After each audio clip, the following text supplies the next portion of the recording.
Hello and welcome to Unparliamentary Language, a podcast that hopes our comeback is better than Liz Truss's. And how are you, Rob? Yeah, I'm very well, thank you. Very good. Just come back off a little break, as I said. And yeah, all up for this podcast. I feel like there's been a little bit happening in the past month. Yeah, no, I mean, definitely stuff going on. I don't think we're going to talk about everything that I would want to talk about in this episode, but we've got some important stuff to talk about in the headlines, which we'll get onto in a second. As Rob alluded to just there, don't forget, if you check us out on Patreon, we do a little bonus episode where you can hear us just chatting about life and other stuff that interests us. Rob has just been on holiday. I'm off on holiday soon. What such joys that you could listen to if you throw $1 a month our way. Or more. You can always throw more our way.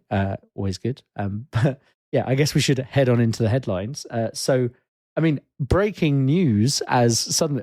This is probably the first time in a while where I feel the breaking news has been warranted. on the BBC, because like when the Queen passed away, we'd kind of all worked it out by the time it happened. But I do agree that it was breaking news, right? That was an important thing. And there's been a few other things, Liz Truss, which we touched on. But really, breaking news gets used an awful lot for stuff that isn't at all breaking. Today, breaking news alert on the phone: Nicola Sturgeon is resigning, and I think that kind of came out of the blue to a lot of people. So, do you want to talk a bit about that, Rob? Yeah, very briefly. I mean, I want to phrase this by saying I'm no expert on Scottish politics, but I think it was a surprise to everybody that Nicola Sturgeon, one of the most successful SNP leaders of our time, came into power in 2014, led the charge for a referendum, and on the back of that lost referendum, actually that sort of strengthened the SNP's hold on the rest of Scotland, and they've been incredibly successful in taking control in Scottish Parliament, which uses a voting system that pretty much should guarantee some form of coalition. And under her leadership, it hasn't. The SNP have been the majority party. They are that popular in Scotland. And although she's been seen as quite a divisive figure, clearly if you are, pro-Scottish independence, you're going to be for it. And if you're against, you're going to be very much against her and everything she stands for. I think it was quite a shock to the outsider that she decided at this point to stand down. Because, well, if you compare it, I was making the comparisons in my head as I was watching her resignation speech to a lot of, other resignation speeches that we've seen earlier. If you think of Boris Johnson, for example, he resigned only when the writing was well and truly on the wall and nobody would be in a cabinet anymore. He was forced to resign, but he hung on by his fingernails before he finally went. Liz Truss, again, another person who was forced to resign basically because her party kicked her out. There were very few signs that, even if Nicola Sturgeon was reaching a stage where her party was starting to lose trust with her, it hadn't become critical yet. So I think this was her chance to sort of take the narrative on this, like take the lead and say, no, I'm going to leave on my terms and do it my way. And I don't know if you got a chance to listen to any of her speech, but I thought it was quite impressive what she had to say. Yeah, no, I watched the speech in full. I think there was a slight delay. I did that thing where you accidentally hit pause on the BBC iPlayer app because I kind of had it on in the background while I was running some tests at work. But yeah, no, I think it was very well handled, and she stayed around for questions at the end. And I think a lot of, as you say, I'm also not an expert on Scottish politics, but I've been in a few conversations today with some Scottish people who have done a good job, I think, of putting up with all the English people in the chat, comparing it too much to Westminster, and also just kind of explaining, a few things. But yeah, I think in summary, it was a really good speech. Quite a few of us posted a link to the Hamilton song. We'll show them how to let go, which is all about when George Washington, after 2 terms went, okay, that's it. I'm going to write a letter and be like, I'm quitting and here's why. Also references to Jacinda Ardern, who recently stepped down in New Zealand. And I think it's nice to be reminded that you can have a leader in the UK who can just be like, my time's up for whatever reason. And it's, people have been like, oh, there's stuff on the horizon for it. But, she was still doing well in the polls. She was still generally well liked. And saying, as she said in her speech, essentially, look, I'm 53 and I want to have some time to myself. Like you don't have that time to yourself when you are in charge of a country. You're so busy doing stuff. And she took the country through everything with COVID, where I think we generally were quite, we talked about it a bit, the differences between the various countries in the UK at the time. And Scotland generally seemed to handle it a lot better, I would say overall. And I think, when you've come through something stressful like that, it's get your party into a position where you feel you can hand over to someone else. And I think it's a little way away from their next, like, they've fairly recently had an election, right? So it's a good time to pass on so that whoever takes over has the chance to get the momentum behind them when they next have an election. And they're also 2 years out from a UK general election, because obviously that's the confusing thing. You have people who go to Westminster, and also you have MSPs who go to Holyrood. So it's like a confusing that there's two systems going on doing two different things.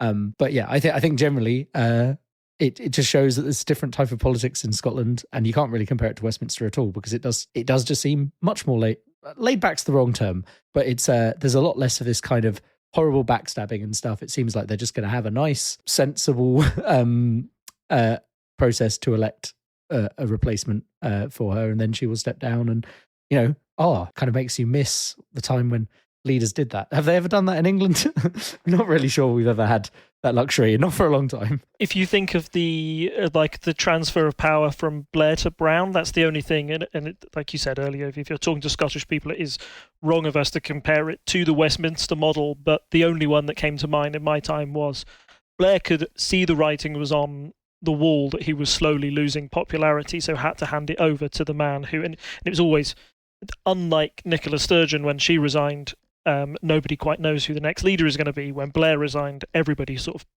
pointed at Gordon Brown and said, well, he's the only man for the job.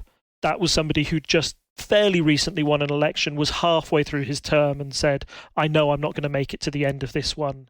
It's time for me to step aside. And he did it on his terms, because I think everybody else has sort of been, all the other Conservative leaders that have had to leave us. Cameron was forced out because he lost his main policy on Brexit. May couldn't keep control of the parliamentary party. Boris couldn't keep control of the parliamentary party, and Liz Truss couldn't keep control of the parliamentary party. So maybe in the SNP there are these huge factions and divides that I don't know about, but it doesn't appear that way from the outside. And I think to the layperson, you can see those fractions in the Conservative Party. There was one interesting thing that she pointed on that I'd just like to raise. She was talking how there are issues about wider politics, and saying this has leaked into stuff that's happened in both Westminster and across the world, where you have these issues that you want debated, but because she's the person in charge, and she's been in charge for nearly 10 years now, the SNP, everything is framed through, well, Nicola Sturgeon wants this policy, therefore, if you're anti-Nicola Sturgeon and maybe anti-independence, then you must be against it. And although she didn't say that it was about short-term factors, one policy that has been catching the headlines around the country at the moment is the self-recognition bill in Scotland, where they can say that people can self-identify as the gender that they want to. And I think Nicola Sturgeon is right in kind of framing it as, just because I believe in self-recognition for gender doesn't mean that you have to have your view on Scottish independence and me affect your view of that. Do you get what I mean? Those two issues are entirely morally separate and divided, and you shouldn't have to put it through the lens of what one person thinks about both of them. But we have, as a society, become quite obsessed with personality-driven politics and saying, hey, that's, hey, I really like Boris Johnson, therefore I'll like everything that Boris Johnson says. It's kind of silly in a way. You don't have to share all the same morals as Boris Johnson, and Nicola Sturgeon is saying that your view on Scottish independence shouldn't actually affect your view on self-gender recognition, but she felt she was being dragged into the debate, and the debate was being run on those lines. So it was a good idea for her to step aside, or maybe that we don't get so obsessed with leaders, so we can have a more fruitful type of debate in the future. And that's something I largely agree with. I think the quality of debate in this country would be better if we focus on sort of issues as they stand independently, rather than thinking of them through the lens of a leader. But yeah, if that will actually come to fruition, that's she herself said it was quite an optimistic worldview, and I'm not quite sure it will happen. But yeah, it's a nice thought at least, and it really made me think about how politics could be improved. Yeah, no, I definitely agree. There is this kind of, oh, well, this person likes this, or I think this person would like this. And you don't have to tie everything into it. I mean, we've kind of touched on it. I think we've mentioned before with this, with the gender recognition certificates, that it's gone to Westminster, and Westminster's essentially gone, no, we're blocking it under this thing, which doesn't really make sense, because they're kind of like, they can frame it as kind of like we're stopping. There's this whole like, we, the government, think, me speaking as the government here, this is weird. Sorry, let me carry on. That's all right. It was like, so the government have essentially gone and said, the government thinks because of something to do with the Equality Act, you can't do this. It's not one of your devolved powers, even though, and then that's gone off to the Supreme Court, and obviously it got knocked down because of course it did when it went to the Supreme Court. The Supreme Court's English. That's not surprising at all. But like, then as you say, everyone's saying, oh, well, this is something to do with independence. It's like, they're completely different issues, and we shouldn't be like framing this around an independence thing. And they've pulled in all this, I think the Conservatives have gone and pulled in a whole unnecessary amount of baggage into, like, they essentially wanted to stop this legislation in line with Tory values, which I don't agree with, but it's not surprising that they tried to stop it. But then they've kind of gone, oh, it's something to do with independence. But no, you're supposed to, like, the Conservatives are always saying they're in charge. They're in charge. I mean, the Conservatives are always saying they want to look after the union, and then they, like, in order to get some petty culture war points, are blocking a thing. And I know there's more to it than that, and I don't think we're going in depth on any of that today, but like, there's a lot going on there around that. And it's like, these things should be separate issues, as you say. One other thing I just want to touch on while we're talking about Nicola Sturgeon is there's a poll that went out last week. I've put the tweet of who should succeed Nicola Sturgeon, a poll of the Scottish public. And obviously this was before she said she was going to step down. So 69% said don't know, which, I guess is not surprising. As you say, like, she's been there for a long time. People probably thought she was going to continue to be there for a long time, so hadn't yet made their mind up. But it is kind of telling that there's a group of 7 names in this list, of which I've heard of a few for various reasons, but I haven't heard of all of them. I'm sure there will be more recognisable to Scottish listeners, but the percentages between, there's not much. There's one guy on 1%, but most of them, we're talking like, it's between 2 and 7% of these people. And it's because, when she's been there that long, there isn't, because she hasn't had some massive, I mean, there have been scandals and stuff. There's an investigation into how the SNP have spent money and all sorts going on. But there's not been like, it's not like been with Boris or other people where we've been like, oh, well, they're definitely good. They've got to fall over tomorrow, right? Like, and it may have taken longer than we expected with Boris to get out, but we already kind of knew who the contenders were because we expected him to go soon. And this is kind of the polar opposite, where there are a number of people who probably could come forwards, and I'm sure there are some others who aren't on that list who've been polled for who'll probably throw their hat in the ring at some point. But we just, no one really has a strong feeling about it because we didn't expect her to step down. So, interesting. And I guess after we predicted last time that there won't be much for us to talk about in Scotland this year, we've been immediately proven wrong. So that's great. It'll be interesting to see what happens. So moving on, next headline. Labour and the European Court of Human Rights. There was this anti-Semitism row that kind of came up under Corbyn, and then there's been an investigation, and Labour said they'd have to do better. And there's been, I think there was a report as well. The usual kind of stuff that kind of kicks this story down the road for 3 or 4 years from when it actually happened. And I guess what has been the fallout from that? And will Corbyn run at the next general election, do we think? Yeah, so this is the story that sort of Labour are officially drawing a line under that anti-Semitism row. And one of the things that's come out of it, quite interestingly, is that Starmer has officially said that Jeremy Corbyn won't be running for Labour at the next election. Jeremy Corbyn has been questioned if he will stand as an independent and is yet to comment. I think it sort of shows it's important to see where the parties are at this stage. If you think where Jeremy Corbyn was about sort of 5 years ago, that 2017 election, he was riding on the crest of a wave. Like, he'd suddenly got power in the Labour Party through a huge grassroots movement. He had momentum, and he had a group behind him called Momentum that were driving the policy of the Labour Party. And for a while, particularly after that election, not victory, but he was able to stop Theresa May getting a majority in that 2017 election. It seemed that his politics would be the one that would dominate the party for years. Now he finds himself not even a part of it. And the fact that Keir Starmer feels confident enough to do that kind of shows that, in my opinion, Labour are really sort of battening down the hatches, saying, yes, we are a united party. If you're not part of, if you don't believe what I believe, get out the party. We don't want you. We believe that we can win the next election without you, which probably is in stark contrast to the fractions and divisions that we're seeing in the Conservative Party now, where they're having to make sort of concessions to each corner of the party just to keep some sort of election coalition together so they can stumble forward into 2014. I think it's an important moment and shows really how far the party has come, how it has taken itself away from Corbynism, and I don't think Keir Starmer could have done that without the results of the 2019 election. Like, nobody heard of Jeremy Corbyn before in 2017. His manifesto was more popular than everybody thought. So what Boris Johnson did in 2019 is he sort of cherry-picked a couple of things off Jeremy Corbyn's wish list. Essentially, Theresa May said, we're doing austerity again, we're giving you nothing. And Jeremy Corbyn was like, no, we're going to spend, we're going to give you things. Boris Johnson kind of stole his cake at the 2019 election and said, no, we'll give you stuff as well. And Corbynism kind of collapsed, and that's how you got the big 70-seat majority for Boris Johnson. So yeah, only on the back of that, I think, can Keir Starmer feel confident enough to sort of kick Corbynism to one side and say, no, we don't need you. No, I'm ahead by 10 points in the polls.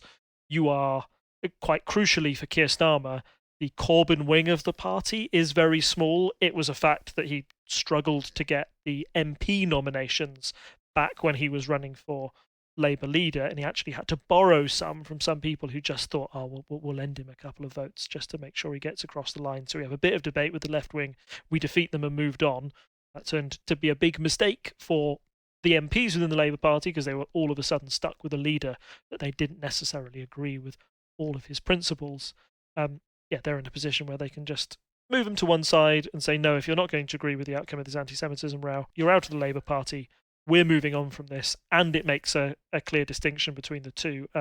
One thing that Rishi Sunak constantly brings up in PMQs, and you hear it over and over again, bizarrely, it's Keir Starmer supported Jeremy Corbyn, that's why you shouldn't vote for Labour. They see it as, clearly, they want to evoke the memory of Jeremy Corbyn in people's mind to remind them why you shouldn't vote Labour.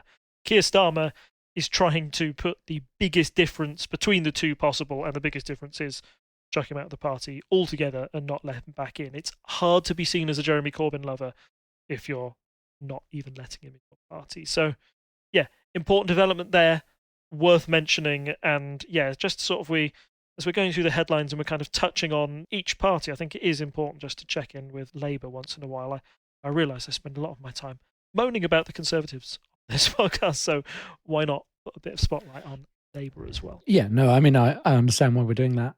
I think, as you say, it is very interesting, because we thought we were kind of getting into a very left versus very right kind of like echoing American politics. Like, people have called Boris Johnson Britain Trump. All of these things are not necessarily good comparisons.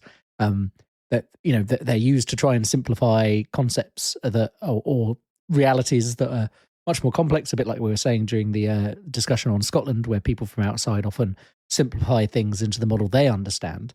But it is interesting that, in less than 5 years, we've kind of gone from like, Corbyn's going to have his go and he'll probably win on this quite left-wing, radical for the UK, at least, agenda. And suddenly, like, it seems like that's all kind of deflated. Like, there are still those people, momentum still exists, but they don't have the reins of the party anymore. And I think, it's like when Labour came in with the landslide, right, under Blair, they adopted a more central position. They were obviously more left than the Conservatives, but they were kind of just left of centre, really. And then they said, oh, we're not the Tories are the party of sleaze. And it seems like we're very much setting ourselves up at the moment now for a repeat of 97 in, when will the next one be? 2024. So, yeah, it very much seems like similar lines are being drawn. I'm not sure Keir has the kind of, the je ne sais quoi kind of factor that Blair had, when Blair was new and up and coming and interesting and had changed the party. But it does seem like, once again, history is repeating itself about 20 years or 25 years on. So, yeah, I don't have much else to add. It just, draw parallels with 97. And, I guess Labour will be, we're at that position where anything is better than what the Conservative Party are doing for the country. And so people will vote for Labour regardless, because we're essentially in a two-party system. So I guess, can they keep that lead into a general election, as we've discussed at length in our predictions episode? So moving on, our next headline, what's that up in the sky? Something floating over the Midwest of America. What story am I alluding to, Rob, with this? Yeah, it is the Chinese spy balloon scandal that it started off small and I feel like it suddenly escalated out of nowhere. So essentially what was happening was President Biden was due to host the Chinese premiere over in America, and just before those events, a balloon was spotted flying very low over parts of America, and eventually it was shot down. The premise is that this is some sort of Chinese surveillance and that they are using weather balloons as a way of disguising their surveillance. Essentially, there are loads more weather balloons than I thought that are up in the sky, and mostly they're very hard. If you wanted to sneak your own spy satellite, your spy balloon in there with them, it's relatively easy because not many people sort of monitor the movements. There are so many that it's not like jets where there's some sort of, you can go online, you can monitor every jet or every plane in the world and where it's going. You simply don't track them in the same way. And after this first one was shot down, I think we've had like 5 or 6 others, and it led to a conference with Joe Biden saying that we're not quite sure how some of these are staying up in the air, and we would classify them as unidentified flying objects or UFOs, which got people on a whole "oh my god, it's aliens" tangent, which I think it's unfair. Just because they're unidentified flying objects doesn't immediately mean that they are extraterrestrial in nature, just that we don't quite understand what they are or how they float. It might be some sort of new technology that's going on. But it's essentially where you've got a place where tensions between the US and China are already quite high. There are questions over the support that America gives Japan and control over the South China Sea. There are tensions over Hong Kong and, is democracy being repressed in there? This just sort of adds to it. And what some people thought might be a Chinese power play, having a balloon deliberately in plain sight saying, hey, we're watching you, and might have been a bit of saber rattling to America. America seemed to have taken on the challenge and said, yeah, we'll just, if we see these balloons and think they're yours, we'll shoot them down. So yeah, it's not exactly it's nothing too serious quite yet, but it's quite a weird and a weird diplomatic scandal that will certainly stick in the memory to see how this will affect diplomatic relations going forward between the two nations. Yeah, I don't have much to add. It's an interesting story, but like you say, I think there was a full-on bit where people were just like going, aliens. You can imagine me doing the hands from the meme right now. And as you say, the key word there is unidentified. I mean, it means we don't know what it is. That could be anything. I know that there was a period where everyone thought that was aliens and stuff, but yeah, I mean, nearly all UFO sightings have been basically ruled down to being like either a weird trick of the light or some kind of spy plane that hadn't been announced. So yeah, it is interesting. I think one thing that you maybe didn't mention is that this first one was kind of powered, right? It's there's different types of balloon, and the first one was definitely something where, while they may not have full control over where it goes, it had its own power system, so it could like kind of move around a bit. And then the other ones that have been shot down, as far as we know, are kind of like more like your traditional balloons and maybe just in the wrong place. Like I think I'm right in saying that every day, the Met Office sends up a weather balloon, like literally every day, and that's how we get some of our really useful weather data. Stuff like are we going to get this much pollen, that kind of stuff.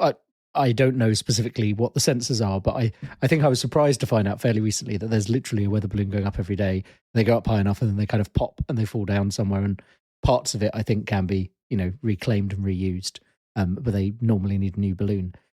So yeah, there are a lot of these about, and I guess if you're on edge and you have a load of fighter jets, you might just make sure you shoot down one, like, because they're probably not, your own balloons if they're flying into airspace from somewhere else. But also the chances that all of these balloons that have been shot down in the last how many days are all going to be spy balloons, I think is unlikely, based on what people are saying. People are saying, it's quite common for their balloons to go off course and people to lose track of them. So probably less of a big deal. But yeah, it did seem like everyone was suddenly like very heads up about it. And of course, in the news, people are like, oh, another one's been shot, another. And it's more that people weren't bothering before than it is, World War III, which is, of course, how I'm sure someone on a right-wing US television network has painted it. But yeah, I guess that's kind of our fun story from the US this week, in a way. I guess that's all our headlines. So on into our main story tonight. So we have a new Prime Minister, as we've discussed, Rishi Sunak.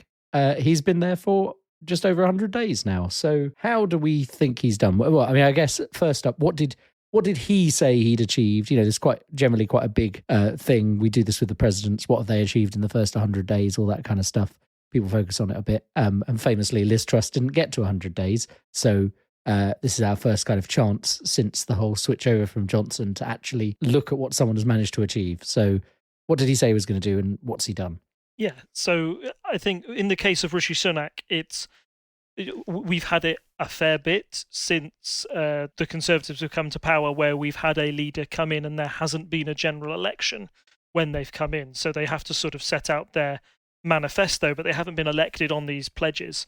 And in Rishi Sunak's case, I mean, you remember he's the man who lost a Conservative internal election against Liz Truss, a quite protracted one over last summer. So he did lay out some of his policies then. Those policies have changed or adjusted since he's become Prime Minister. And of course, he didn't even have to face a leadership contest within the Conservative Party because nobody else met the required threshold or chose to stand, if you believe what Boris Johnson says about how many nominations he could have got.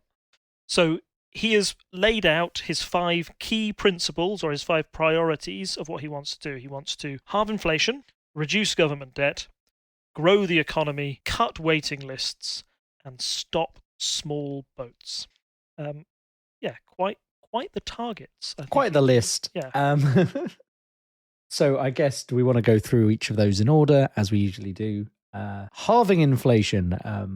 I mean, I think we've already touched on the fact, before we get into this, I'm just going to mention again that halving inflation, still means prices are going up because you're halving the rate of inflation. It's not the same thing as halving prices. So I feel like I have to mention that every single time we talk about this story, because math's hard. But yeah, so how is inflation doing? I know that things still feel like they've got more expensive. I definitely have had my first electricity and gas bill since moving, and yeah, that was expensive. So where are we? So official statistics say that it is falling, but falling slowly. So it's down from a figure of about 10.5% that was in December to about 10.1%. But as you can see, that is a long way from being halved. And if you're saying that you're feeling the pinch, there were some news stories that broke today that McDonald's has had to put up the price of some things on its menu, which is, for a multinational corporation that kind of prides itself on having the £1 menu, or like reliably, our Big Mac is always £5. That's our staple. That's why people come here. For them to put their prices up a bit clearly shows that inflation is having an effect all over the world, but particularly in the UK.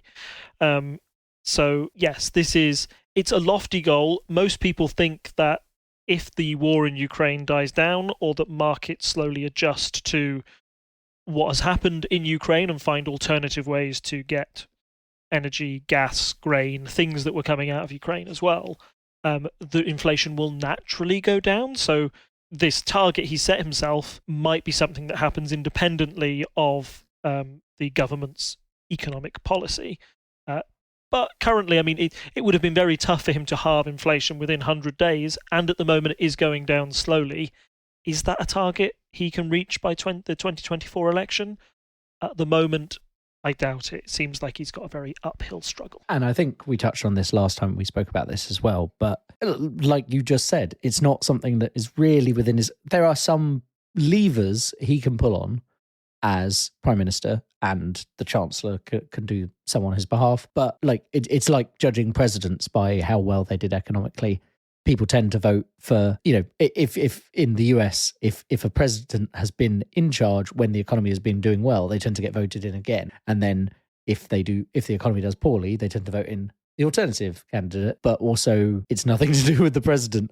Like, so it's similar to, for our American listeners, kind of similar to over there, you have the Federal Reserve changing interest rates. We have the Bank of England that does the interest rate. So, and they will react based on factors that the government does not control. The government can try and talk to them and say, look, if we do this, this, and this, will that help? And then try and change things a bit. But it's not the same as like halving it or doing anything radical. There are too many external factors, and we've touched on this before, that, after Brexit, COVID and other things, well, after Brexit specifically, we have, by not being part of Europe, we're now much more susceptible to a hard knock economically. And that's why we've had so many problems recently, worse than everyone else in the G. Was it the G7 results that came out recently? Yes, yeah, that we are. I think, or was it G20? We're the slowest recovering, worst performing economy in the G20. I think it was. If it wasn't the G20, it was the G7. It was the G7 because that's in point number 3. Yeah. Sorry. Yeah. Oh, okay. We haven't got there yet. Cool. Well, there you go. Corrected already. But yes, we were the slowest growing economy in the G7, which, and people were pointing to, there's one thing we've done that the others haven't, which is Brexit. So, yeah, not much more to add other than, it doesn't seem particularly achievable, as I think we've said several times before and have just repeated. So, number 2, reducing government debt. The main solution we know to this is tax people more. Not necessarily a winning strategy in a cost of living crisis, is it? No, and it's not necessarily a winning strategy amongst his own party as well. If you remember, there were many reasons why some people rebelled against Boris. Some of them rebelling against Boris because they felt he was being too subservient to Rishi Sunak's economic policy when he was Chancellor, saying we have to tax our way out. Now, the government does have a lot of debt because of the money it had to spend through COVID, through furlough schemes, etc. I think every major economy in the world took a hit to their public purse to get through COVID and lockdowns and what that meant for the impact on their various economies. Even if they didn't lock down, they still had an impact on economies. So you can't quite pin it all on that. But yeah, the government now wants to recover. They want to get some of that money back. One of the main ways you do that is through tax, and that's certainly what his current Chancellor, Jeremy Hunt, has stepped up and said that's what we're going to have to do. And already we've seen that the Conservatives have raised taxes to their highest level since post-war to try and get some of that money back. So, yeah, that is, I think, taken on its own, that statement, reduce government debt, sounds entirely sensible. I mean, of course it does. I don't think any sane leader would come out and say my policy is to increase government debt. That sounds terrible.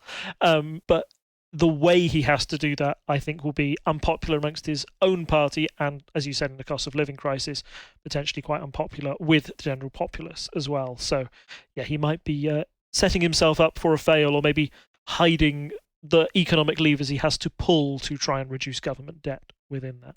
I'm not going to have much to say on any of these, I don't think. I'm just going to be asking the questions today. No, that's okay.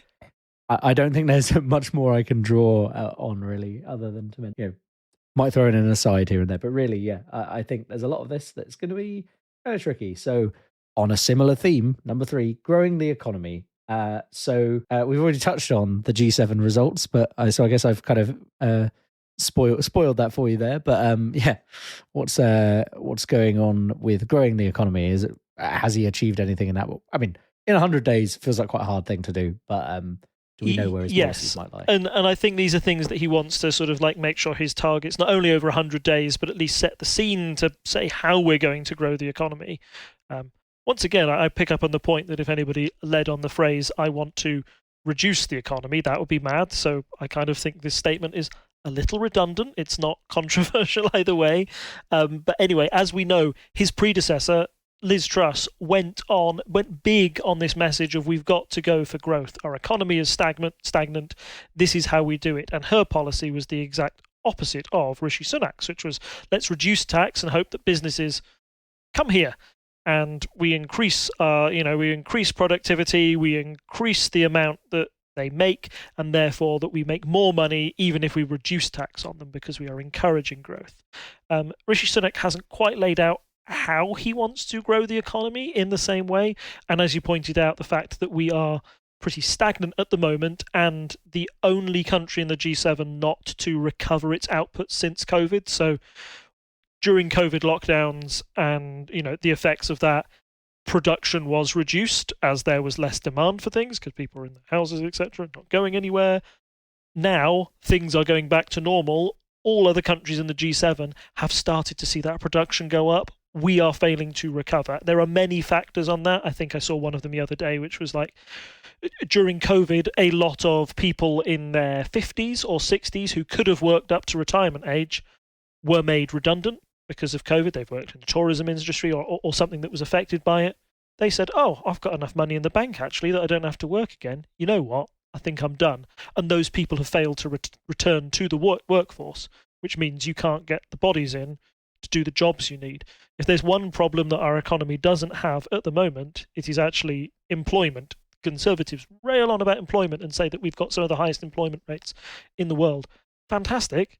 But it's not enough. We need more people employed to get our production up. And there are ways you can do that. One is having more old people in your workforce. One is migration, allowing people to easily migrate from, I don't know, countries across the sea, Europe maybe. Make it easy for them to fill in gaps in the job market. Clearly, that's not as easy as it was.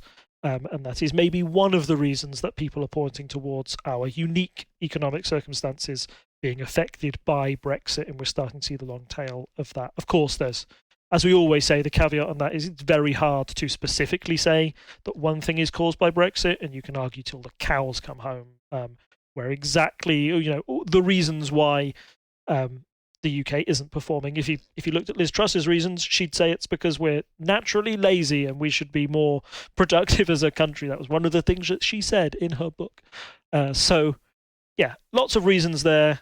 Essentially, very hard to achieve in 100 days. And I think he hasn't quite got the same go for growth, hell for leather approach that Liz Truss had. And to be honest, I'm grateful for that, considering the impact that she had on the economy. But yeah, there certainly seem to be no quick solutions to the economic stagnation that's happening in the UK at the moment. Yeah. Again, I'm essentially just going to be agreeing with you in all of these points, it would seem. But yeah, I mean, I think just one point, and I know you said people will argue about it until the cows come home, but on those economic points, the other G7 countries have also had COVID and other things. The key difference, I would think, is that we have broken up from a big group of nations we were previously a part of. And I am not an economist. I have not picked through all the data, but I think, yeah, it is quite easy to start. Like we said, this would happen for a while, that there would be these various things muddying the water. And I think, there were many things that was bad about COVID. But I think we said at the time, one thing from a purely academic point that was slightly frustrating was not being able to pick apart this data. But then if this kind of comparison, other countries who've also had to deal with COVID, and I mean, we were probably less locked down than quite a few of the G7, right? Especially when you compare us to, say, Japan, who have only really started to open up recently, and they're still doing quite well. So, we've already been open to tourism and all these other things that should have given us a boost, and still haven't managed to get things moving. So, yeah, I think it's, I think that's probably what I would point to if I was having an argument about that with someone. But yeah, no more points from me, I don't think, really. It's just, yeah, I mean, Liz Truss certainly didn't help, let's put it that way. But I don't think Rishi can blame it all on her. There may have been a simple righting of the ship, but I think anyone put in that position at the time could have pointed at what you needed to do to undo that spectacular flop in the economy we had when Liz Truss was in power. So, yeah, point 4. The NHS needs some investment. I mean, it's needed investment for a long time. I think the phrase generally bandied around is chronically underfunded. And obviously, we've just had COVID. You would think we'd want to give our nurses and doctors some more money after all of that. But yes, where are we with that? Yeah, so again, this is one where he has said he wants to do it, and I think everybody would agree that it would be nice to give the NHS investment, and in particular sort of cut the COVID backlog that exists and reduce NHS waiting times. The problem is that when you look on the face of it, he's still having other problems with the NHS he has to deal with first. Most acutely, that's the issue of the nurses' strikes that have been continuing, along the... Yeah, they've been continuing. There was one in December. I think there was one early Feb. And the nurses essentially saying, we want Rishi Sunak to be involved in these talks. The government seems to be very reluctant to have any sort of pay talk with the nurses. So if you can't motivate or pay your workforce in that way, you are going to struggle to get them to cut NHS backlogs, in my opinion. And it's not a good look for him. I love the NHS. On one hand, I want to reduce its waiting list times, but also I'm kicking the nurses that helped the country through COVID that we clapped, but we're not willing to give more money to. So, yeah, bad look, bad vibes, something that, certainly hasn't been sorted in his 100 days. And again, I fail to see how he will be able to solve it by 2024. Yeah, I mean, it's quite a short timeline. That's next year, everyone. I guess if we do it on the 5-year term, it would be a December election, right? Because our last one was December 2019. So technically more than 12 months, but still a very short timeline to turn things around. You can't just win the lottery if you're a country, and fix all your debts, or in the NHS. So yeah, I mean, I think, as I said, chronic underinvestment. We can point you towards all sorts of things. Private Eye is generally quite good. They have a column in there, which is written by a doctor, and he talks a lot about the kind of issues going on with funding of the NHS and, stuff being sold off to private, like the slow move to stuff being privatized, and stuff, which is, as a lot of people say, look over to America. We don't want that. Maybe throw in the BDG video about medical insurance in the US, because he's currently freelance, working for himself, and had to go through all this stuff. And then at the start, he's like, look, this may not be very interesting to you, people in the UK, but watch out, because this is what's coming for you, kind of thing, which was quite a good point. And I think, yeah, the NHS is big and expensive, but compared to how much Americans pay to go and have their healthcare sorted, it's a drop in the water. So I think we should try and reinvest in the NHS and fix it. But I don't think the Tories are going to be the ones who do that for us, unfortunately. And I am slightly also worried about Labour, but that's not what we're talking about here today. So I guess I'm just going to be here to opine my opinions a bit on each of these points. So moving on to part 5, stopping small boats, which definitely doesn't fit with the others. And as I think we've already touched on, I mean, not that I'm saying everyone who's coming over as a refugee in a small boat is going to immediately start working and help the economy, but I very much feel like we've touched on the fact that immigration could be a good thing when you want to grow the economy. And so this one kind of seems a bit out of place amongst the other 5. Yeah, I mean, he's focusing on the illegal channel crossings, as the Conservatives would call them. They're saying that it is people trafficking. It is a danger. They want to stop the illegal practice of small boats going on. And it's been a right-wing talking point for a long time. I think it was brought to attention of most people, even during COVID in 2020, was Nigel Farage would go out on a boat off the coast of Kent and say, look, there are people still coming over. This is a crisis. And eventually it's got to the front pages, and it seems to be a big talking point, particularly among the right wing of his party. So I think this is a deliberate attempt from him to try and get support from the more sort of Borisy side of the party, to say, hey, you might think I'm a wet centrist who wants to raise taxes, but I also want to kick those small boats as well. Remember, that's why you vote Conservative too. So I think out of all the 5 proposals he's got there, it's sort of the most achievable. He's put forward policies of like, okay, we'll work at the French at the Channel more to try and reduce it. I know Suella Braverman has says they'll have increased Royal Navy patrols in the area. However, the actual evidence that this is reducing small boats crossing is pretty low at the moment, and I believe that it was in a recent exchange with the Shadow Home Secretary, whose name is escaping me at the moment, but she's good, Yvette Cooper. Yeah, with the Shadow Secretary, Yvette Cooper, basically saying that, under the Conservative leadership, small boat crossings has increased, and you failed to do anything so far. So that's why he wants to get a handle on it, but there's sort of little proof that he's got anywhere with that, and it would require more legislation that he is yet to pass. So clearly not achieved in those first 100 days. And although he might be able to pass some legislation by the end of 2024, if it will be the vote winner that he thinks it is, able to get him across the line and make him more popular amongst the right of his party, personally, I don't think that is is enough. I think that wing of the party haven't forgiven him for, I'm doing air quotes now, you can't see me, stabbing Boris in the back, being one of the people who initialised that change, initialised the downfall of Boris, and essentially made him not be able to form a cabinet. So, yeah, he's batting on a very sticky wicket. So, again, I don't have much to add to that particular point.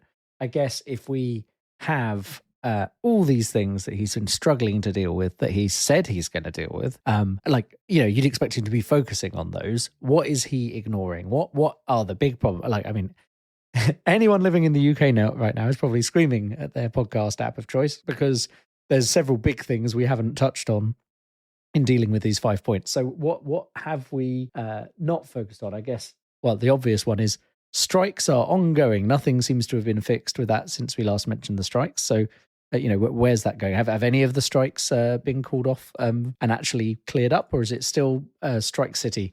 Well, not that I'm aware of. I know that there was a recent London bus strike that's been resolved, but I think that was sort of dealt with internally rather than in the government. You've got ones like the nurses don't look like they're going to stop striking anytime soon, and any chance of like pay being increased for them at the level they want seems very low. There are now strikes in education, like there was an entire teachers' strike in early Feb.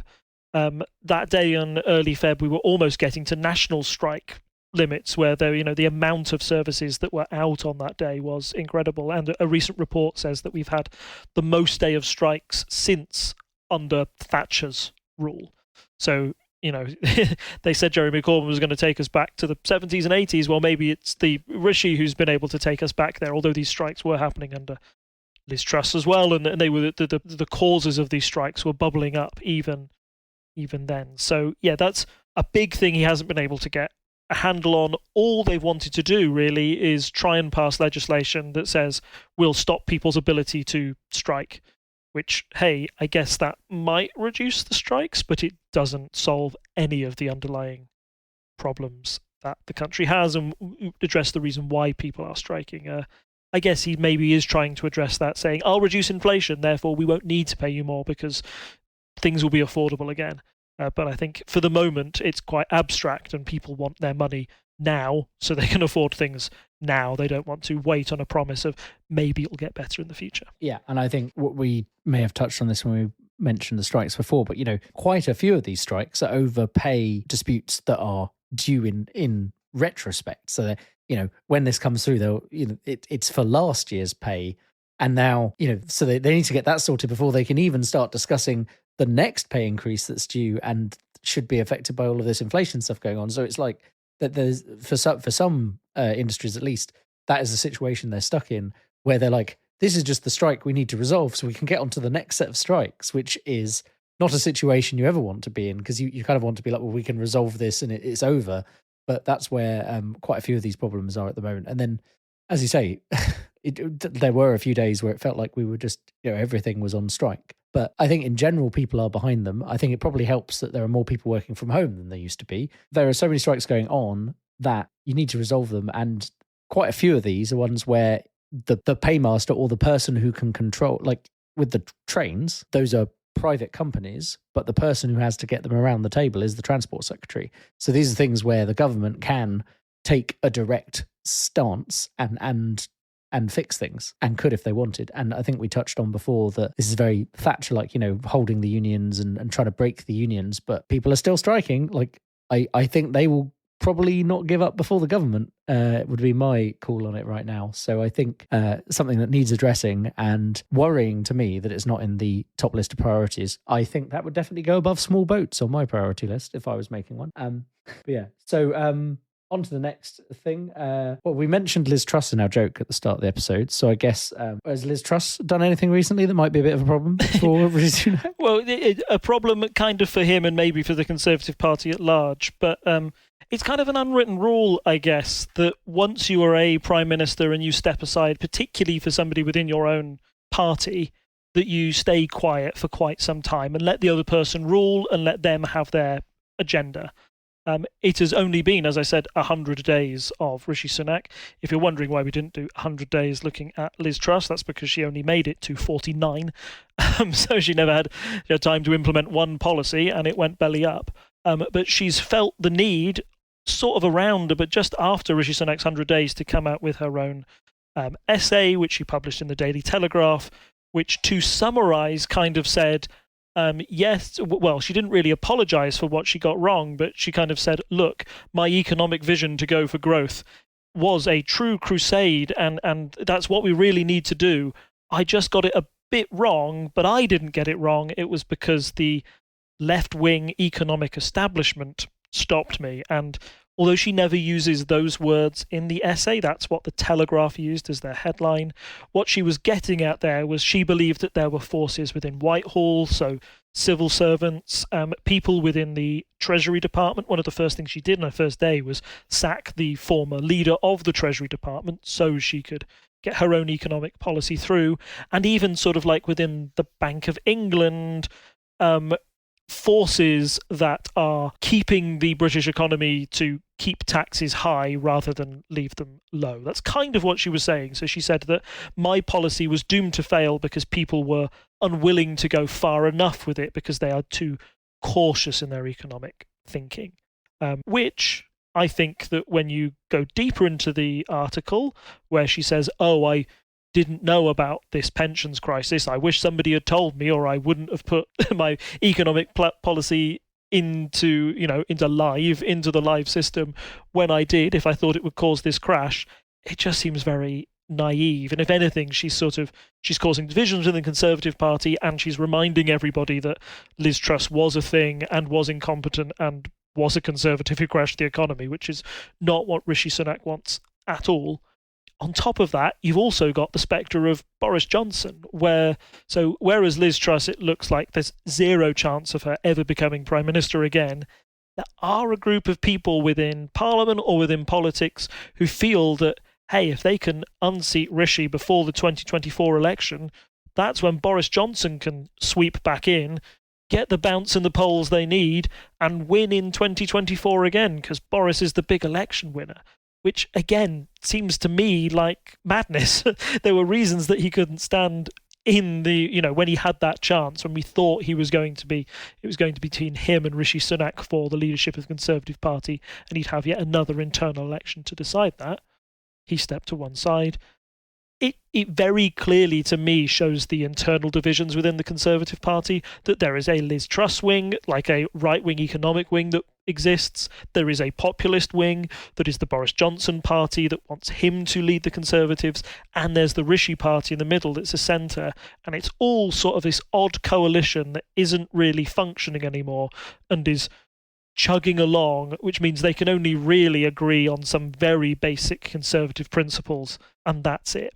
Which is why I think these 5 principles that he's laid out are kind of so meh. There's nothing controversial. Like, Boris Johnson, Liz Truss, and Rishi Sunak would agree that you have to grow the economy. Guess what?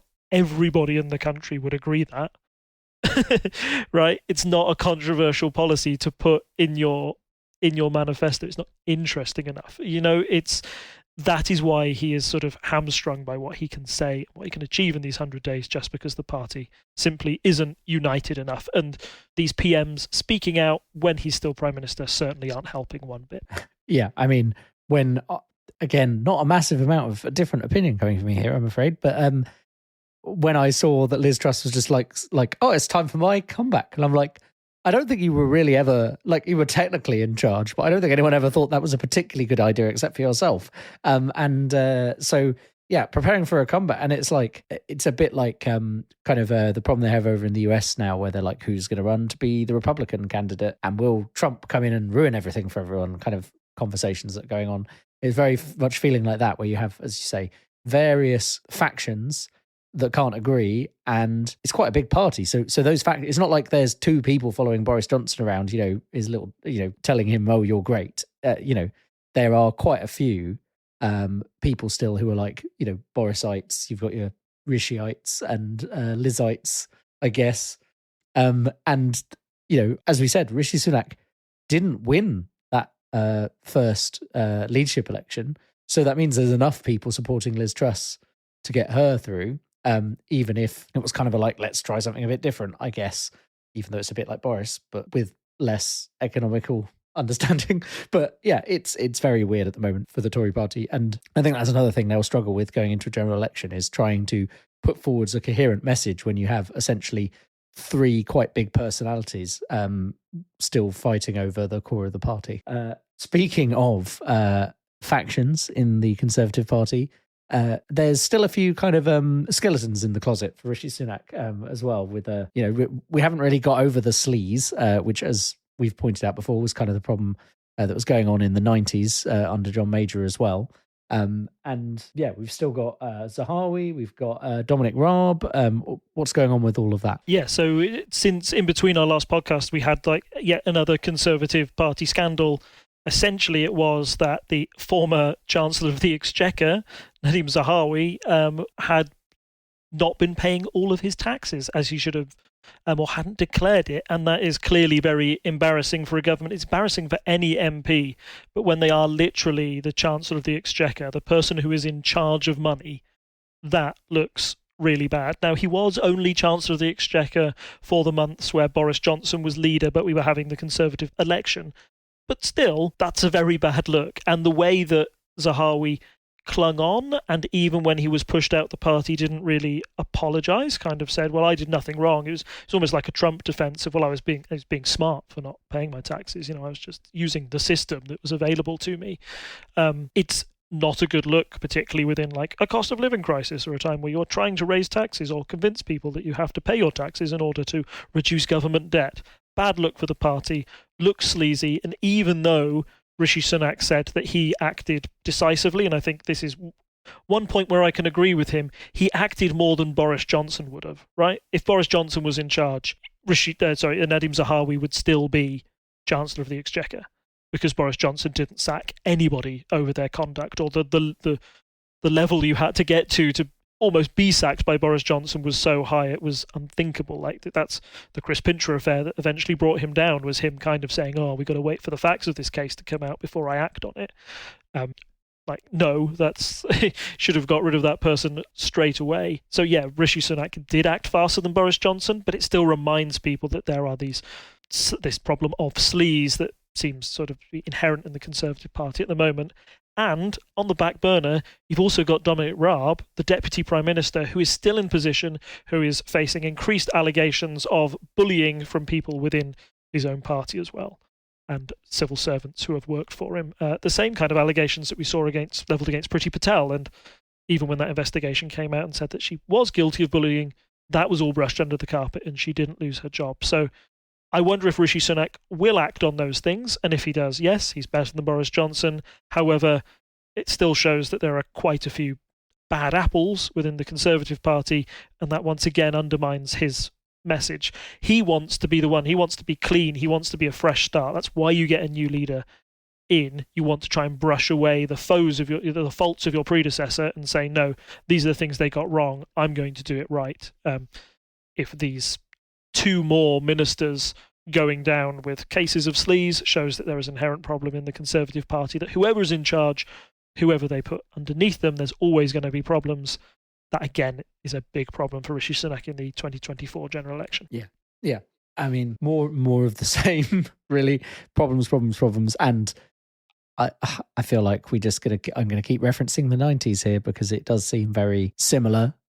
It's not times have changed. It's not Tory sex scandals where it turns out half of the Tory party were gay and keeping it hidden.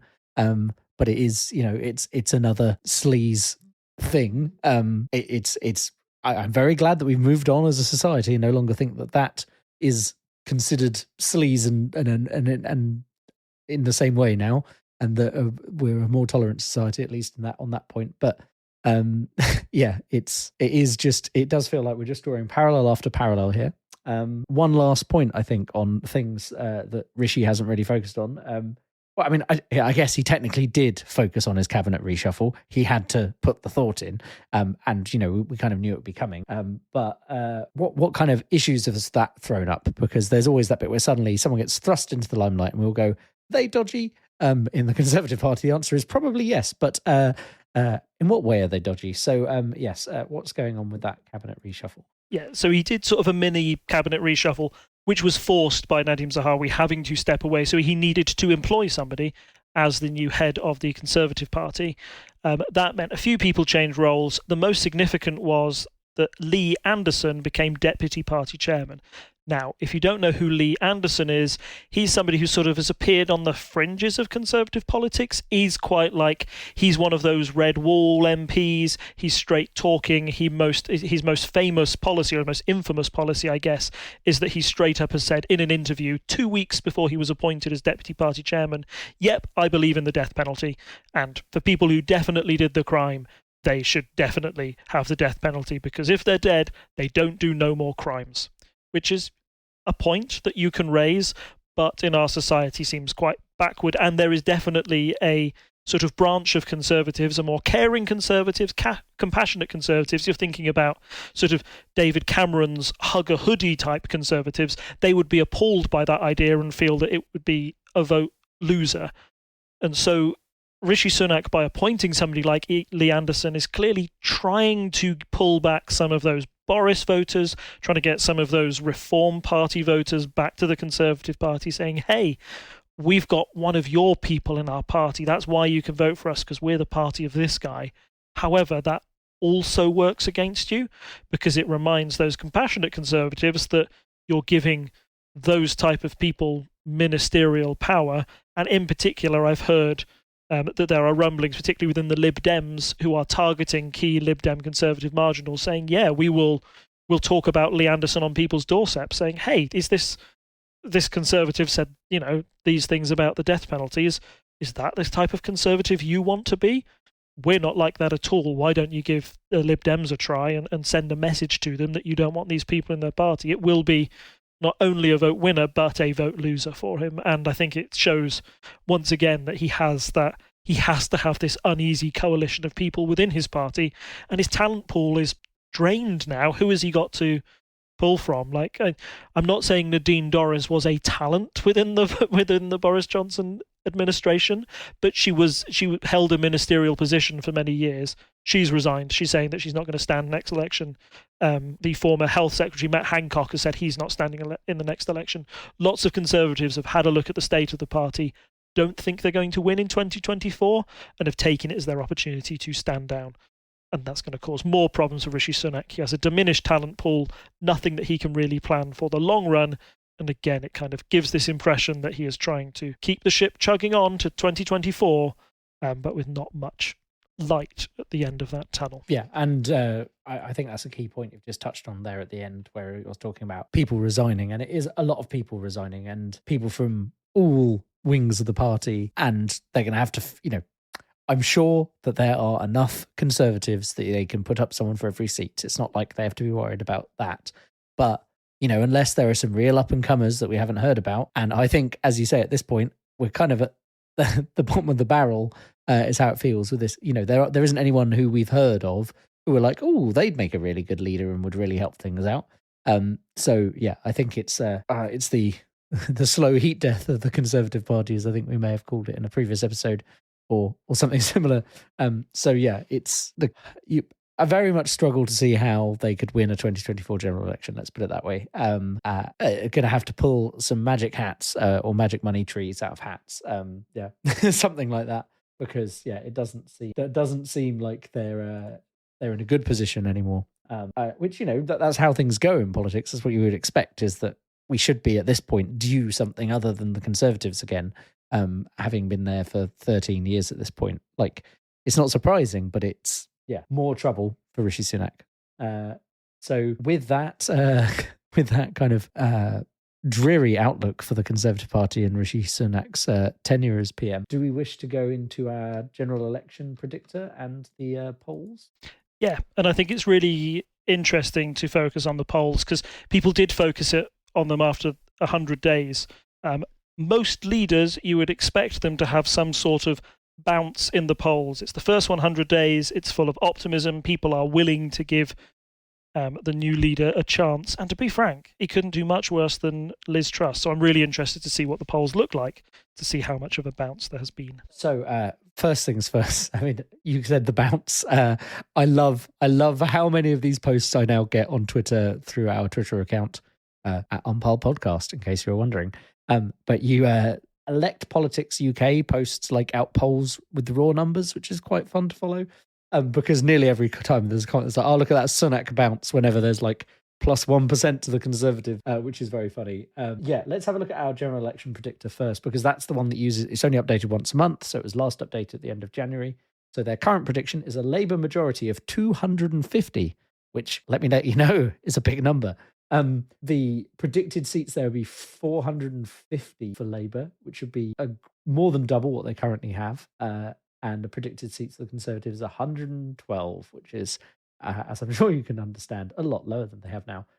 Liberal Democrats would get a small increase. SNP would be about the same, which isn't surprising. Everyone else basically staying where they are. The probability of possible outcomes: Labour majority 96%, Labour minority 4%, which basically means, it's not looking good for the Conservatives, as I think you'll agree. That's only calculated once a month. So let's go over to the polls proper. So our rolling average of the polls, currently a 12% lead for Labour on 48%, which isn't the highest they've been. Just before Sunak came in with Liz Truss, they did hit a high of 52% on an average of the polls. But still, 48%. There has been a slight bump for Sunak because Liz Truss was absolutely tanking things for the Conservatives. But since that kind of settled down, hasn't really changed that much. Labour still significantly in the lead. Conservatives on 26%. Lib Dems have dropped a little to 9%, and then Greens, Reform, SNP, etc. are all in their usual slots below that. So, anything you want to say about that, Rob, or is that pretty much the picture you expected? That's the picture I've expected. It's interesting to see. You can see like a very direct comparison between all three leaders there. Like Boris at his very lowest was probably about 31% when the scandals all came out and he had to resign in around about July of last year. So Labour were keeping about a 10% lead, but that's enough where Conservatives feel that they could peg it back, or maybe an election they can get some momentum behind them and, a couple of scandals in the Labour Party, maybe we can fudge a victory out of this. Then you get to Liz Truss and you see it dip all the way, like you say, down to 22% for the Conservatives and 52% to Labour.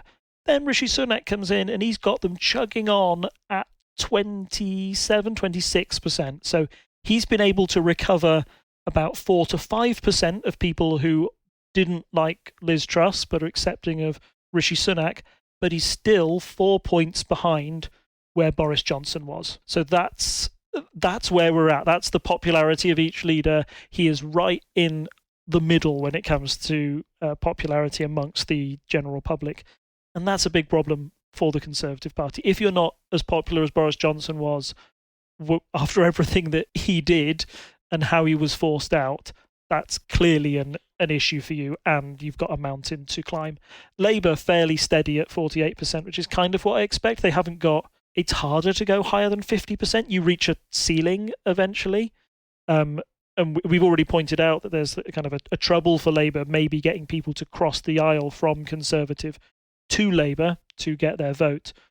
Where we might see that happening a lot is up in that red wall. People who voted Conservative, who voted for Boris Johnson, thought they were getting one thing, got precisely the opposite and said, well, I might as well go back to Labour. They're promising these things. There was the values that I held, and Boris Johnson let me down. So, yeah, very interesting.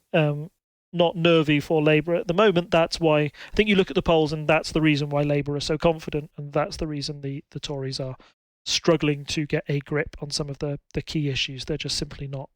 When you're polling at 25%, that means 3/4 of the country are pretty much against you, doesn't it? Which is a bad place to be when you're in power. Exactly. And we've touched on it up to this point in this episode. I get the feeling it's not going to be good for the Conservatives, but there's always a chance Labour will absolutely stuff it up. So yes, let's not count our chickens yet. But yes, I get the impression that's where things are going. Is there anything else you want to add? I don't have much to add. That seems like a reasonable analysis of the polls. No, that's it. Thank you very much. Yeah, no problem. Okay, so thank you everyone for listening. As always, if you want to follow us anywhere, you can go find us on patreon.com/TTSS, where you'll get notified every time there's an episode. And there's also those Patreon bonus episodes we mentioned, starting from a mere $1 a month. You can throw any amount of money our way if you like, but $1 a month is all you need to get access to those. And then you can go find us on Facebook at unparliamentary language. You can find us on Twitter and Instagram at unparlpodcast. You can find us on Reddit at /r/unparliamentary. And of course, there's nothing left for me to say other than it's good night from me. And it's good night from him. Bye. Bye. Bye. Bye. Bye. Bye. Bye. Bye. Bye. Bye. Bye. Bye. Bye. Bye. Bye. Bye.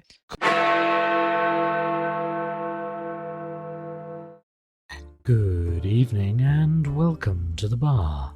Join Dr. Wilko as he investigates the histories of your favourite spirits and your favourite cocktails while mixing you a drink at the bar. The other bars may be closed, but a podcast bar will always remain open.